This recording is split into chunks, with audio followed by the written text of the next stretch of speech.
राजविद्या राजगुह्य योग. कळाला नाही का हा शब्द? परत सांगते. राजविद्या राजगुह्य योग. या शब्दाचा अर्थ आहे विद्यांचा राजा, म्हणजेच ज्ञान विज्ञानाचा राजा. हे भगवद्गीतेतील 9व्या अध्यायाचे नाव आहे. या अध्यायात एकूण 34 श्लोक आहेत. यापैकी श्लोक नंबर 20 आणि श्लोक नंबर 21 त्रिष्टुप छंदात लिहिलेले आहेत.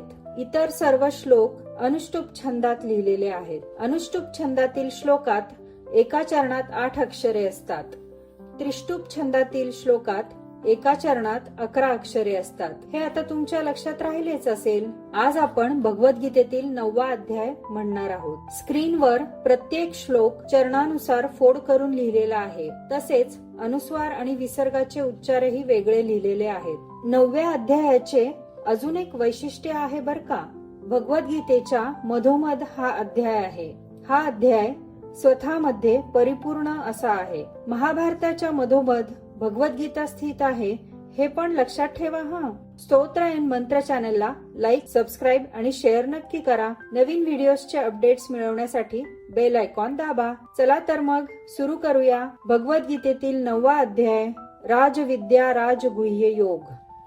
ओम श्री परमात्मने नमः. श्रीमद् भगवद् गीता अथ 9मोऽध्यायः.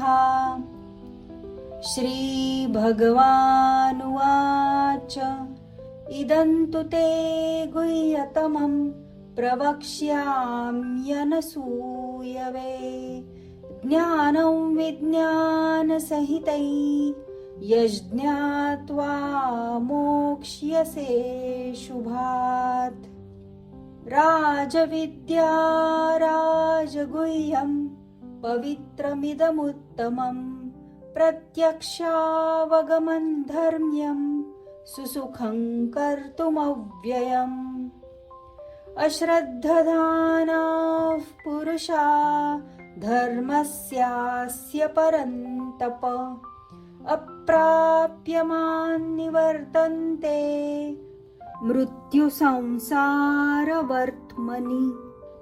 मया ततमिदं सर्वं जगदव्यक्तमूर्तिना मत्स्थानि सर्वभूतानि न चाहन्तेष्वस्थितः न च मत्स्थानि भूतानि पश्य मे योगमैश्वरम्. भूतभृन्न च भूतस्थो ममात्मा भूतभावनः.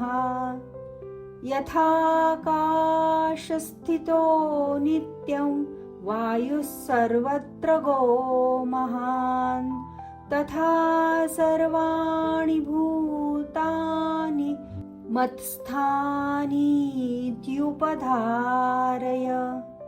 सर्वभूतानि कौन्तेय प्रकृतिं यान्ति मामिकाम्. कल्पक्षये पुनस्तानि कल्पादौ विसृजाम्यहम्. प्रकृतिं स्वामवष्टभ्य विसृजामि पुनः पुनः. भूतग्राममिमं कृत्स्नम् अवशं प्रकृतेर्वशात्. न च मान्तानि कर्माणि निबध्नन्ति धनञ्जय. उदासीनवदासीनम् असक्तं तेषु कर्मसु. मयाध्यक्षेण प्रकृतिः सूयते सचराचरम्. हेतुनानेन कौन्तेय जगद्विपरिवर्तते. अवजानन्ति मां मूढा मानुषीं तनुमाश्रितं. परं भावमजानन्तो मम भूतमहेश्वरम् मोघाशामोघकर्माणो मोघज्ञानाविचेतसः राक्षसीमासुरीं चैव प्रकृतिं मोहिनीं श्रिताः महात्मानस्तु मां पार्थ दैवीं प्रकृतिमाश्रिताः भजन्त्यनन्यमनसो ज्ञात्वा भूतादिमव्ययम् सततं कीर्तयन्तो मां यतन्तश्च दृढव्रताः नमस्यन्तश्च मां भक्त्या नित्ययुक्ता उपासते ज्ञानयज्ञेन चाप्यन्ये यजन्तो मामुपासते एकत्वेन पृथक्त्वेन बहुधा विश्वतो मुखम् अहं क्रतुरहं यज्ञस्वधाहमहमौषधम् मन्त्रोऽहमहमेवाज्यम् अहमग्निरहं हुतम् पिताहमस्य जगतो माता धाता पितामहः वेद्यं पवित्रमोङ्कार ऋक्सामयजुरेव च गतिर्भर्ता प्रभुः साक्षी निवासः शरणं सुहृत् प्रभवः प्रलयस्थानं निधानं बीजमव्ययम् तपाम्यहमहं वर्षन् निगृह्णाम्युत्सृजामि च अमृतं चैव मृत्युश्च सदसच्चाहमर्जुन त्रैविद्यमां सोमपाः पूतपापा यज्ञैरिष्ट्वा स्वर्गतिं प्रार्थयन्ते ते पुण्यमासाद्य सुरेन्द्रलोकम् अश्नन्ति दिव्यान् दिवि देवभोगान् ते तं भुक्त्वा स्वर्गलोकं विशालं क्षीणे पुण्ये मर्त्यलोकं विशन्ति एवं त्रयीधर्ममनुप्रपन्ना गतागतं कामकामा लभन्ते अनन्याश्चिन्तयन्तो मां ये जनाः पर्युपासते तेषां नित्याभियुक्तानां योगक्षेमं वहाम्यहम् येऽप्यन्यदेवता भक्ता यजन्ते श्रद्धयान्विताः तेऽपि मामेव कौन्तेय यजन्त्यविधिपूर्वकम् अहं हि सर्वयज्ञानां भोक्ता च प्रभुरेव च न तु मामभिजानन्ति तत्त्वेनातश्च्यवन्ति ते यान्ति देवव्रता देवान् पितॄन् यान्ति पितृव्रताः भूतानि यान्ति भूतेज्या यान्ति मद्याजिनोऽपि